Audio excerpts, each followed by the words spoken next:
Vong Navarro, nakamit na ang hustisya.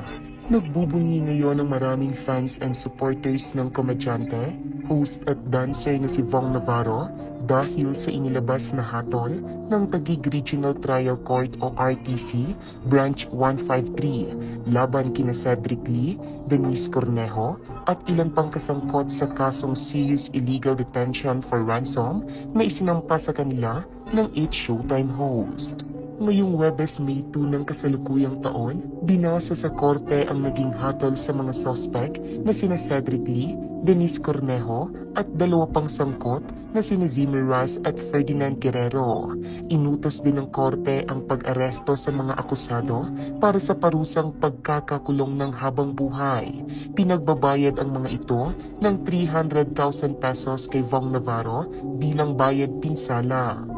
10 taon nang nakararaan, matatanda ang naganap ang insidente sa pagitan ni Vong Navarro at grupo ni Denise Cornejo na kung saan ay nakaranas ng hindi malilimutang pangyayari ang komedyante dahil sa pambubog, pagkapos, pananakot at pagditana sa kanya sa condo unit ni Denise sa Taguig City noong gabi ng January 22, 2014. Samantala, noong September 2022, inaresto at pansamantalang nakulong si Vong mula sa kasong rape na isinampa ng model na si Denise Cornejo.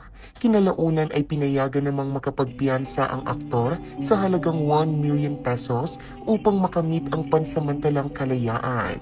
Kinalaunan ay tuluyan ng ibinasura ng Supreme Court ang mga kasong at acts of lasciviousness na isinampa ni Denise Cornejo laban kay Vong Navarro dahil sa kakulangan ng mga ebidensyang magdidiin sa komedyante. Indeed, no amount of skillful or artful deportment, manner of speaking, or portrayal in a subsequent court proceeding could supplant Cornejo's manifestly inconsistent and highly deficient, doubtful, and unclear accounts of her supposed harrowing experience in the hands of Navarro, ayon sa Supreme Court. Samantala, maraming netizens nga ang ikinatuwa ang naging desisyon ng RTC para sa grupo ni Denise at Cedric. Marami rin ang masaya para sa hustisyang natanggap ngayon ng komedyanteng si Vong Navarro.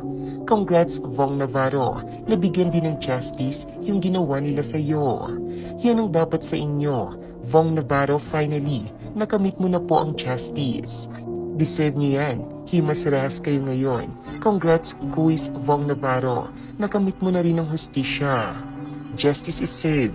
May natitira pa palang hustisya sa Pinas. Saludo sa RTC Taguig.